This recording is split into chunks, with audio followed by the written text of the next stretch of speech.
નમસ્કાર વિદ્યાર્થી મિત્રો, લિબર્ટી સ્કૂલના ઓનલાઈન ક્લાસમાં આપનું હાર્દિક સ્વાગત છે। તો મિત્રો આજે આપણે અર્થશાસ્ત્રમાં ધોરણ 12 માં હવે આપણે આગળ જોઈએ। તો મિત્રો આપણે ગયા લેક્ચરમાં જે અર્થશાસ્ત્રમાં આપણે ઇન્ટરનેટ ટેકનોલોજીના ઉપયોગ વિશે માહિતી મેળવી હતી અને આપણે સારી રીતે કે ઇન્ટરનેટ ટેકનોલોજીનો કેવી રીતે ઉપયોગ થાય છે, એના ઉપયોગો શું છે, એના ફાયદાઓ શું છે, એ આપણે લાસ્ટ લેક્ચરમાં જોઈ ચૂક્યા હતા, મતલબ ડિસ્કસ કરી ચૂક્યા હતા। જેમ આપણે કમ્પ્યુટર ટેકનોલોજીનો ઉપયોગ જોયો તેવી ને એવી રીતે આપણે કમ્પ્યુટર ટેકનોલોજીના વિશેના ભય સ્થાનો પણ જોયા હતા। તો મિત્રો આમાં પણ કંઈક આવું જ છે। જેમ ઇન્ટરનેટ ટેકનોલોજીનો આપણે ઉપયોગો જોયા છે તેવી રીતે આપણે ઇન્ટરનેટ ટેકનોલોજીના ભય સ્થાનો પણ જોવાના છીએ। તો મિત્રો આપણો આજનો પ્રશ્ન છે ઇન્ટરનેટ ટેકનોલોજીના ભય સ્થાનો, અને આપણે બીજો પ્રશ્ન જોવાનો છે કે અર્થશાસ્ત્રના અભ્યાસમાં કોમ્પેક્ટ ડિસ્કનો ઉપયોગ, કોમ્પેક્ટ ડિસ્ક એટલે સીડીનો ઉપયોગ, એ પ્રશ્ન પણ આપણે આજે જોવાના છીએ। તો મિત્રો આપણે ઇન્ટરનેટ ટેકનોલોજીના ભય સ્થાનો વિશે સમજીએ। તો મિત્રો આ છે આપણા ઇન્ટરનેટ ટેકનોલોજીના ભય સ્થાનો। તો પહેલા નંબરમાં છે જે ઇન્ટરનેટ ટેકનોલોજી છે એ માત્ર સાધન છે। શું છે? માત્ર સાધન છે। મિત્રો ધ્યાન રાખજો, કમ્પ્યુટરની જેમ ઇન્ટરનેટ પણ એક સાધન જ છે। જેમ કમ્પ્યુટરમાં જે સામે વ્યક્તિ હોય ઓપરેટ કરનારો, એ વ્યક્તિ હોવો જોઈએ, તો ઇન્ટરનેટ માત્ર સાધન છે। તો મિત્રો જેમ ઇન્ટરનેટનો ઉપયોગ તમારે કરવાનો છે, તમે જેવી રીતે ઉપયોગ કરો છો એવી રીતે જ તમને ઇન્ટરનેટની માહિતી તમને મળશે। ઇન્ટરનેટ પરથી તમને માહિતી મળશે, જેવી રીતે તમે ગૂગલમાં સર્ચ કરો છો એવી તમને માહિતી એના અનુલક્ષીને તમને અથવા એવી ને એવી માહિતી મળી શકે છે। તો મિત્રો આપણે પહેલી વાત સમજીએ કે કમ્પ્યુટર એ શું છે, ઇન્ટરનેટ એ શું છે? માત્ર સાધન છે, માત્ર પ્રોસેસ છે। તો મિત્રો સારી રીતે તમે સમજી ચૂક્યા છો અને તમે વધારે માહિતગાર હશો ઇન્ટરનેટ થી, તો તમે સારી રીતે સમજી શકો છો। તો આ મિત્રો એક ભય સ્થાન છે। ઇન્ટરનેટ પોતાની મદદથી તમને આઉટપુટ નથી આપી શકતો, પરંતુ તમે જેને ઇનપુટ આપશો તો જ તમને સામે આઉટપુટ એવું મળશે। તો મિત્રો આ છે આપણું માત્ર સાધન છે ઇન્ટરનેટ। બીજા નંબરમાં છે કે શિક્ષક વ્યક્તિ જેવી વિચાર તર્ક શક્તિ નથી। જે મિત્રો શિક્ષક ભણાવે છે, શિક્ષકની જે વિચાર શક્તિ છે, જે તર્ક શક્તિ છે, એવી તર્ક શક્તિ આ ઇન્ટરનેટના ઉપયોગમાં નથી। મતલબ ઇન્ટરનેટ એ જે શિક્ષક છે, વ્યક્તિ છે, એના વિચાર શક્તિનું, એના તર્ક શક્તિનું સ્થાન લઈ શકે નહીં। તો મિત્રો આ ખાસ ધ્યાન રાખજો, ઇન્ટરનેટ એ ફક્ત શિક્ષક જેવું, મતલબ શિક્ષક જેવું તર્ક શક્તિ કે વિચાર શક્તિ નથી ધરાવી શકતું, એટલા માટે એનો એક મર્યાદા છે, એની ભય સ્થાન છે। તો મિત્રો ધ્યાન રાખજો કે શિક્ષક કે આપણી પોતાની વિચાર શક્તિ અને તે શક્તિનું, તર્ક શક્તિનું સ્થાન લઈ શકે નહીં। ઇન્ટરનેટની વાત છે, ઇન્ટરનેટ આ શિક્ષકની અથવા વ્યક્તિનું, તમે વ્યક્તિનું જ લઈ લો ને, વ્યક્તિનું એ વિચાર શક્તિનું સ્થાન ન લઈ શકે, તો એનો એક ગેરફાયદો છે। ત્રીજા નંબરમાં છે કે ઇન્ટરનેટ પર જે ખોટી માહિતી હોય છે, અપ્રસ્તુત માહિતી પણ આપેલી હોય છે, ભ્રામક એવી લોભામણી જાહેરાતો, એવી ભ્રામક વસ્તુઓની માહિતી પણ આપેલી હોય છે, નકલી માહિતી પણ હોય છે। મિત્રો ધ્યાન રાખજો, ઇન્ટરનેટ પર અનેક પ્રકારની ખોટી, અપ્રસ્તુત, ભ્રામક, નકલ કરેલી માહિતી ઉપલબ્ધ હોય છે। મિત્રો ધ્યાન રાખજો, તમે જેવી રીતે માહિતી માંગો છો એવી માહિતી તમને મળે છે, પરંતુ એ વિશ્વસનીય છે કે નહીં એ તમને ખબર નથી। એટલા માટે ઇન્ટરનેટનું આ ભય સ્થાન છે। તમને કેવી માહિતી મળે છે? અપ્રસ્તુત માહિતી મળે છે, ભ્રામક માહિતી મળે છે, પછી નકલ કરેલી માહિતી મળે છે। તો મિત્રો ઇન્ટરનેટના માધ્યમથી, ઇન્ટરનેટના ઉપયોગથી તમને આવી માહિતી મળી શકે છે જે વિશ્વસનીય ન પણ હોઈ શકે। તો મિત્રો શું કરવું જોઈએ? વાચકે અથવા જે વાંચનાર હોય અથવા વિદ્યાર્થી હોય એ આવી માહિતીઓથી શું રહેવું જોઈએ? દૂર રહેવું જોઈએ। ખાસ કરીને વાચક હોય અથવા વિદ્યાર્થી હોય એને આવી માહિતીથી દૂર રહેવું જોઈએ, આ ખાસ ધ્યાન રાખજો। તે ઉપરાંત સાચી અને ખોટી માહિતી અલગ પાડવાનો તર્ક વાપરવો પડે। તમને ખબર પડવી જોઈએ કે આ સાચી માહિતી છે, ખોટી માહિતી છે, એનો તફાવત તમે સમજતા હોવા જોઈએ, તો જ તમને ખબર પડશે કે મિત્રો માહિતી સાચી છે કે આ માહિતી ખોટી છે। મિત્રો બરાબર છે? તો તમે સારી રીતે સમજી ચૂક્યા હશો કે ઇન્ટરનેટથી કયા કયા ગેરફાયદાઓ થઈ શકે છે। વધારે આગળ છે કે વિશ્વસનીય વેબસાઇટનો ઉપયોગ। તો મિત્રો ધ્યાન રાખજો, તમે સર્ચ કરો છો એટલે ઘણી બધી માહિતી હોઈ શકે છે અને ઘણી બધી વેબસાઇટ દ્વારા પણ મૂકવામાં આવેલી હોય છે। તો મિત્રો ખાસ ધ્યાન રાખજો કે આવી કોઈ પણ માહિતી હોય, તમે જે શોધવા માંગો છો, તમે જે જાણવા માંગો છો, તમે જે પ્રાપ્ત કરવા માંગો છો, એ કોઈ પણ માહિતી કેવી હોવી જોઈએ? વિશ્વસનીય વેબસાઇટ પરથી જ લેવી જોઈએ. મેં તમને કીધું હતું ગયા લેક્ચરમાં કે દાખલા તરીકે કોઈ બેન્કિંગની માહિતી હોય તો તમે સૌથી બેસ્ટ આરબીઆઈ ની માહિતી ઉપરથી, આરબીઆઈ ની વેબસાઇટ ઉપરથી તમે કોઈ પણ બેંકની માહિતી લઈ શકો છો. એ વિશ્વસનીય વેબસાઇટ કહેવાય.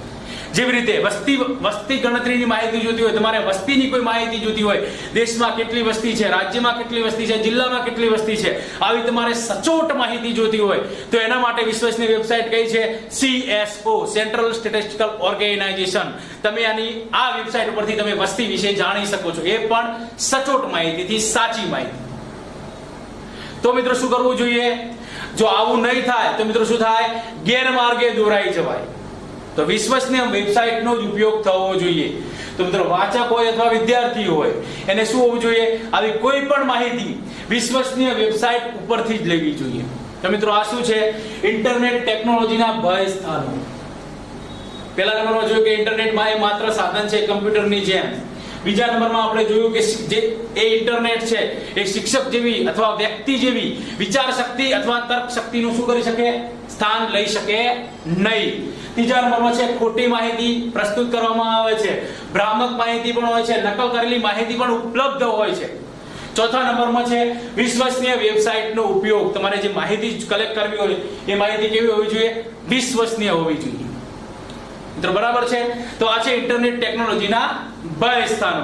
હવે આપણે જોઈએ અર્થશાસ્ત્રના અભ્યાસમાં કોમ્પેક્ટ ડિસ્કનો ઉપયોગ.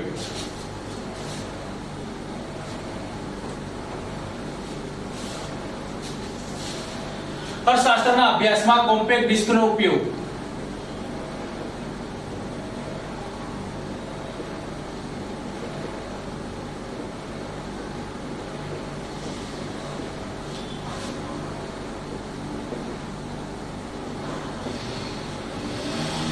મિત્રો કોમ્પેક્ટ ડિસ્કને શોર્ટ ફોર્મમાં કહી શકીએ આપણે સીડી. તો મિત્રો સીડી શા માટે? એનો ઉપયોગ શું છે? એ કોમ્પેક્ટ ડિસ્કનો ઉપયોગ શું છે? તો મિત્રો ધ્યાન રાખજો કે કેટલીક સંસ્થાઓ છે, કેટલાક ઇન્સ્ટિટ્યુશનો છે જે સંશોધન કરતા હોય. તો મિત્રો કેટલીક સંસ્થાઓ જે રીતે પ્રયોગશાળાઓ, સંશોધન કેન્દ્રો, સરકારી સંસ્થાઓ વગેરે જે સમગ્ર અર્થતંત્રની માહિતી મેળવીને આંકડાકીય વિગતોનો શું કરે છે? અહેવાલ તૈયાર કરે છે. તો આંકડાકીય માહિતી શા માટે કલેક્ટ કરવામાં આવે છે? મેં તમને કીધું હતું. તો આ માહિતી શેમાં વિગતોનો અહેવાલ કરે છે? તો કઈ સંસ્થાઓ હોઈ શકે? તો પ્રયોગશાળાઓ, સંશોધન કેન્દ્રો, સરકારી સંસ્થાઓ, આવી અનેક પ્રકારની સંસ્થાઓ હોય જે અર્થતંત્રની સમગ્ર માહિતી મેળવી આંકડાકીય વિગતોનો શું કરે છે? અહેવાલ તૈયાર કરે છે. તો મિત્રો આ શું કરે છે? આવી સંસ્થાઓ કેવી હોય છે? અધિકૃત હોય છે. આવી સંસ્થાઓ અધિકૃત હોય છે અને એના આંકડાઓ પણ અધિકૃત આંકડાઓની સીડી બજારમાં વેચવા માટે મૂકે છે. સીડી એટલે કે કોમ્પેક્ટ ડિસ્ક બજારમાં વેચવા માટે મૂકે છે. મિત્રો યાદ રાખજો, જે સંશોધનકારો છે, સંશોધન કેન્દ્રો છે, પ્રયોગશાળાઓ છે, આ બધી માહિતી શું કરે છે? એકઠી કરે છે અને આવી બધી જ વિગતોનો અહેવાલ તૈયાર કરે છે. અને મિત્રો આવી સંસ્થાઓ અધિકૃત આંકડાઓની મદદથી એનો સીડીમાં શું કરે છે? એ સીડી વેચવા માટે બજારમાં મૂકે છે. જેનો ઉપયોગ કોણ કરે છે? તો જેને શૈક્ષણિક સંસ્થાઓ, સંશોધન સંસ્થાઓ વગેરે તેને ખરીદે છે. તો મિત્રો જેને આ માહિતી ઉપયોગી હોય એવી ઘણી બધી સંસ્થાઓ શું કરે છે? આ સીડીની ખરીદી કરે છે. કઈ સંસ્થાઓ? તો શૈક્ષણિક સંસ્થાઓ હોય કે સંશોધન સંસ્થાઓ જેને આંકડાકીય માહિતીની જરૂર હોય મિત્રો એની ખરીદી કરે છે. તો મિત્રો અને તેનો ઉપયોગ શેમાં થાય છે? અભ્યાસ માટે તેમજ સંશોધન માટે ઉપયોગ થાય છે એનો. તો મિત્રો સીડીનો ઉપયોગ શેમાં થાય છે? અભ્યાસ માટે તેમજ સંશોધન માટે આ સીડી ઉપયોગમાં આવે છે. મતલબ આંકડાકીય વિગતોનો અહેવાલ આ સીડીમાં હોય છે. હવે મિત્રો દાખલા તરીકે આપણે એના ઉદાહરણો જોવા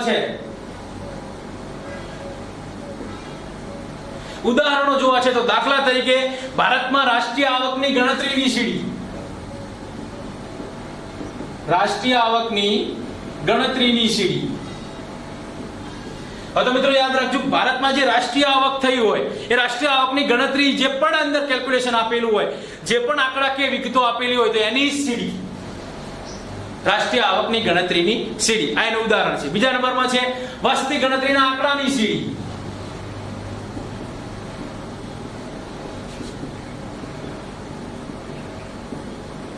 વસ્તી ગણતરીના આંકડાની સીડી. તો મિત્રો જે પણ વસ્તી ગણતરી થઈ હોય, જે પણ વસ્તી વય જૂથ પ્રમાણે વહેંચવામાં આવી હોય, વસ્તીમાં વધારો થયો છે કે ઘટાડો થયો છે, આ બધા જ આંકડાકીય માહિતીનો અહેવાલ તમને આ વસ્તી ગણતરીની સીડીમાં પરથી મળી જશે. હવે મિત્રો છે ઉદ્યોગોના સર્વે વિશેની સીડી હોય. ઉદ્યોગોના સર્વે એટલે અમૂલ, દાખલા તરીકે ઉદ્યોગોના સર્વેની સીડી હોય. દાખલા તરીકે કોઈ ઉદ્યોગનો સર્વે થયો હોય, દાખલા તરીકે અમૂલ સર્વે ઓફ ઇન્ડસ્ટ્રીઝ, તો મિત્રો આની સીડી પણ તમને બજારમાં મળી શકે છે. તો ઉદ્યોગોના સર્વે વિશેની માહિતી, જેટલા પણ ઉદ્યોગો આપેલા છે ભારતમાં, કઈ જગ્યાએ છે, ક્યાં સ્થાપિત થયેલા છે, કયા પાયાના ઉદ્યોગો છે, મોટા પાયાના ઉદ્યોગો છે કે નાના પાયાના ઉદ્યોગો છે, બધી જ માહિતી તમને આ સીડી ઉપરથી મળી રહેશે. હવે મિત્રો છે NSSO, નેશનલ સેમ્પલ સર્વે ઓર્ગેનાઇઝેશન ની સીડી. આની પણ સીડી ઉપલબ્ધ હોય છે મિત્રો. તો આ બધા શું છે? ઉદાહરણો છે જે તમે સારી રીતે કોઈ પણ સંસ્થાને સંશોધન માટે કે અભ્યાસ માટે તમે બજારમાં સીડી મળતી હોય છે એ ખરીદી શકો છો. તો મિત્રો આવી અર્થતંત્રની ઘણી બધી માહિતી માટેની સીડી હોય છે. તમે જે પણ માહિતી અર્થતંત્ર વિશે જાણવા માંગતા હોય એ બધી જ માહિતીની શું હોય છે? સીડી હોય છે, જે તે મંત્રાલયના આંકડાકીય વિભાગોમાંથી મળી શકે છે. દાખલા તરીકે તમને કોઈ મંત્રાલય વિભાગ હોય, દાખલા તરીકે વેપાર મંત્રાલય હોય, તો મિત્રો વેપાર મંત્રાલયની સીડી હોય છે જેમાં તમને આયાત નિકાસના કદ વિશે માહિતી મળી શકે છે. આયાત કેટલી છે, નિકાસ કેટલી છે. તો મિત્રો આ તમને બધી વેપાર મંત્રાલયના વિભાગોમાંથી, આંકડાકીય વિભાગોમાંથી શું મળી શકે છે? આવી સીડી મળી શકે છે. વળી કેટલીક સંસ્થાઓ જેવી કે CMI એટલે centre for monitoring Indian economy, centre for monitoring Indian economy વગેરે પણ આ આંકડાકીય માહિતીની સીડી વેચે છે મિત્રો. શું કરે છે? આ આંકડાકીય માહિતીની સીડી વેચે છે તથા સમગ્ર અર્થતંત્રના મહત્વના આંકડાઓના સોફ્ટવેર બનાવે છે. આ મિત્રો સીડી વેચે છે પણ શું કરે છે? સોફ્ટવેર પણ બનાવે છે. આજે મિત્રો CMI છે, centre for monitoring Indian economy. આ મિત્રો સમગ્ર આંકડાકીય માહિતી છે એની સીડી બનાવે છે, એઝ વેલ એઝ તે સોફ્ટવેર પણ બનાવે છે. મિત્રો ધ્યાન રાખજો, આ ખાસ યાદ રાખજો. ઉદાહરણ તરીકે 1 માર્ક્સમાં પ્રશ્ન પૂછાઈ શકે છે CMI નું ફૂલ ફોર્મ. જો કે તે ખૂબ જ ખર્ચાળ હોય છે. આ યાદ રાખજો, આ જે સોફ્ટવેર બનાવવાનું કાર્ય શું હોય છે? ખૂબ જ ખર્ચાળ હોય છે. તમે સામાન્ય વ્યક્તિ એને અફોર્ડ ન કરી શકે. તો જે સંસ્થાઓ, યાદ રાખજો ખાસ,